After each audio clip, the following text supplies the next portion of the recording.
Hi hello छोड़ो, हरे कृष्णा बोलो। ये देवरानी और ये जेठानी। हमारी वीडियो आपको पसंद आए तो लाइक, सब्सक्राइब एंड शेयर।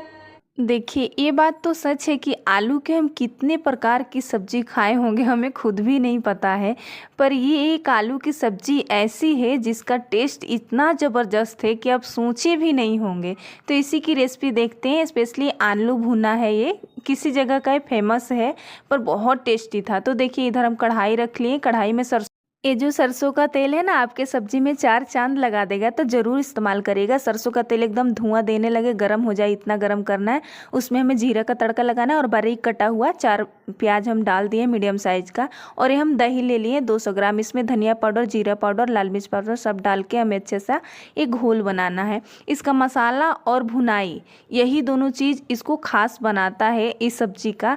मैंने टेस्ट ऐसा आया था ना कि आप यकीन नहीं कर पाएंगे कि ऐसा भी टेस्ट आलू सब्जी का आ सकता है। बहुत अलग आया था। तो देखिए, हमारा प्याज भी भुना गया था। देखिए, हम एकदम इसको जलाए नहीं है, सिर्फ सॉफ्ट किए, हल्का सा इसमें कलर आया। उसके बाद से हम इसमें अदरक लहसुन का पेस्ट डाल दिए हैं और इसको भी अच्छे से हम भून लेंगे। कम आंच पे ही कोशिश करिएगा भूनने का, क्योंकि ये जल जाएगा और वो टेस्ट नहीं आएगा। कम आंच पे हम भूनेंगे तो अच्छे से भुनाएगा, ये जलेगा नहीं। तो आप सभी को हमारा देवरानी जेठानी किचन ब्लॉग अच्छा लगता है तो लाइक से सब्सक्राइब भी करिएगा और एक प्यारा सा कमेंट करके ज़रूर बताइएगा कि आज का आलू भुने का ये सब्जी का रेसिपी आपको कैसा लगा। लहसुन अदरक डालने के बाद से थोड़ा सा भुनने के बाद दही वाला जो हम मसाला बना के रखे थे इसको भी इसमें डाल देंगे और एक बार अच्छे से इसका भी भुनाई कर देंगे कि तेल थोड़ा सा छूट जाए। तो देखिए, हमारा लगभग ये भुना गया था। अभी सिर्फ हमारा ये भुनाया है, ग्रेवी नहीं बना है। इस सब्जी की खासियत इसकी मसाला है, तो आपको बहुत पेशेंस के साथ बनाना होगा। और नमक ऐड कर देंगे। यहाँ पे मैं धनिया का डंठल इसमें आप स्पेशली ऐड करिएगा। धनिया का डंठल ऐड करने से सब्जी का टेस्ट एकदम से चेंज हो जाएगा। तो देखिए, हमारा मसाला भी सॉफ्ट हो गए थे। भुना रहे थे धीरे धीरे, क्योंकि इसको कम आंच पे ही हमें भुनना है। तेज़ करेंगे तो मसाला जल जाएंगे, तो वो टेस्ट नहीं आएगा हमारे सब्जी में। तो देखिए, धनिया का डंठल ऐड करके और उसके बाद हम इसमें टमाटर 2 हम रखे थे, इसको प्यूरी बना लिए और इसमें डाल देंगे। इसको भी हमें अब अच्छे से भुनाई करना है। टमाटर इसमें बाद में डालने का मतलब यही है कि थोड़ा देर तक हम भून सकें, ना तो साथ में भी डाल सकते हैं। तो इसके लिए स्टेप थोड़ा सा इधर उधर हुआ है, किया गया है स्पेशली कि इससे हमारा मसाला अच्छे से और भुना जाए। तो अब हमें इसको भी भुनना है, टमाटर को भी। तो देखिए, ढक देंगे अच्छे से और इसे कम आंच पे फिर भुनेंगे। तो आप सभी क्या ये रेसिपी बनाए हैं, पहली बार देख रहे हैं, ज़रूर बताइएगा। आप एक बार इसको बना लेंगे तो सोचेंगे हफ्ता में एक बार इसको बनाया ही जाए। और ये पूड़ी के साथ तो इतना इसका कॉम्बिनेशन अच्छा आता है ना कि क्या ही कहने का। एकदम मैंने लग रहा था कि पनीर का सब्जी है, बहुत टेस्टी लग रहा था ये। और देखिए, हमारा मसाला लगभग भुना ही गया है, थोड़ा सा और बाकी है, अभी भुनाया नहीं है। तो इसको अच्छे से हम फिर से बीच बीच में खोल के देखते रहिएगा। और आपका मसाला सूखने लगे, ऐसे लगे कि जल रहा है, तो थोड़ा सा पानी ऐड करके फिर भुनिएगा, क्योंकि इसका मसाला ही है जो कि सब्जी का जान है। मैं दोबारा ही बोल रही हूँ। और देखिए, फिर हम इसको ढक के अच्छे से फिर भुनेंगे। आंच कम ही रखेंगे, ज़्यादा नहीं रखेंगे।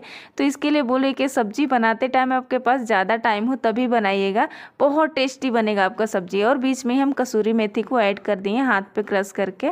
और देखिए, इसको भी हम भून लेंगे। ये सब जब भुनाता है साथ में ना, तो घर में खुशबू इतना अच्छा आता है कि क्या कहें। और ये बटर आप देख रहे हैं, तो बटर की रेसिपी हमारे चैनल पे है। एक घर पे हम लोग बटर बनाए थे, बहुत अच्छा बटर बना था हमारे यहाँ। आप बना के इस्तेमाल करेंगे इस बटर को तो आपको लगेगा नहीं कि घर पे बनाया हुआ है, एकदम रेडीमेड जैसा इसका टेस्ट और टेक्सचर दोनों भी देखने में भी। अभी कैमरा में तो उतना नहीं दिख रहा है, तो हम इसको निकाल के इसमें रख लेंगे। और फिर एक साइड हम अपना कढ़ाई को रख देंगे। कढ़ाई में बटर को ऐड करेंगे। आप चाहें तो यहाँ पर तेल भी ऐड कर सकते हैं या घी भी ऐड कर सकते हैं, पर हम यहाँ पे दोनों को इस्तेमाल करेंगे। थोड़ा सा तेल भी डालेंगे, थोड़ा सा भी घी भी डालेंगे। तो थोड़ा सा ये मेल्ट हो जाएगा, उसके बाद से डालिएगा। तो देखिए, सबके घर में पार्टी और बर्थडे पड़ते रहता है, तो उसके लिए मेरे को ये सब्जी बहुत अच्छा लगा। मैंने पनीर का भी हो जाएगा, 2-3 तरह का सब्जी बनाना हो तो इसमें इसको ऐड कर सकते हैं इस सब्जी को। तो देखिए, हम एक प्याज ले लिए थे बड़े साइज़ का, इसको रफली कट किए हैं। और उसमें एक शिमला मिर्च था, छोटा ही था, थोड़ा सा और चाहिए था पर नहीं था। और इसको हमें इसमें भूनना है। तो हमें देखिए, इसको सॉफ्ट नहीं करना है, क्रंची रखना है। थोड़ा तो इसको हम मीडियम गैस पे ही भूनेंगे ताकि ये अच्छे से हमारा थोड़ा सा जल भी जाए और क्रंची भी हो जाए। उसके बाद से जब वो हमारा प्याज शिमला हो जाएगा उसमें हम आलू, ये देखिए 500 ग्राम हमारा आलू था, पहले से ही हम बॉईल करके रख दिए थे फ्रिज में, इसको कट करके रख दिए हैं। उसके बाद से इसको भी इनमें हम सिकाई कर लेंगे और हमारा मसाला लगभग रेडी है। देखिए एकदम से ऐसा मसाला भुनाया था कि लग रहा था कि आप इसी के साथ आप रोटी खा सकते हैं, बहुत टेस्टी लग रहा था।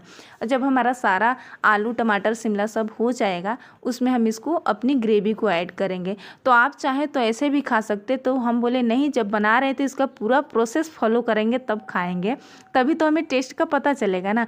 और यहीं पे हम धनिया पत्ता और गरम मसाला को भी ऐड कर देंगे ताकि इसमें अच्छे से हम मिक्स कर सके। तो इसको हमें ज़्यादा नहीं मिक्स करना है, हल्का सा मिक्स करने के बाद से इसमें हम गर्म पानी खौलता हुआ डाल देंगे ताकि हमारा जल्दी से सब्जी बन के रेडी हो और हम खाकर टेस्ट आपको बता सके कैसा बना था भाई हमारा सब्जी। तो देखिए कितना अच्छा सा दिख रहा है। ज़्यादा पानी मत ऐड करिएगा क्योंकि ये सब्जी अभी बनेगी तो और थिक बनेगी। और ये सब्जी ऐसी है कि आप थाली में रख दे तो इधर से उधर ना जाए, बस खाली उठा के ऐसे खा सके। मैंने बहुत टेस्टी लाजवाब बनी थी। और 5 मिनट के लिए हम गैस को कम करके एकदम इसको छोड़ देंगे ताकि हमारी सब्जी सेट, बस खाली सेट करना है इसको। तो देखिए सब्जी का कलर तो आप देखिए, देख के ही लग रहा था कि हम कब खाएं, पर इसे हम अभी नहीं खाएंगे। थोड़ा देर इसको ऐसे ही बंद कर देंगे गैस को और इसको छोड़ देंगे। ये थोड़ा सा ठंडा होगा ना तो इसका सारा टेस्ट जो है ना दुगुना हो जाएगा। आप सभी इस बात का ध्यान रखिएगा तब खाइएगा। तो आप सभी बनाइए, खाइए, अपने घर में सेफ रहिए, अपना एक्सपीरियंस हमारे साथ ज़रूर शेयर करिए। और देखिए हमारी सब्जी का लास्ट स्टेज कितना खूबसूरत दिख रहा है। तो आप सभी का धन्यवाद।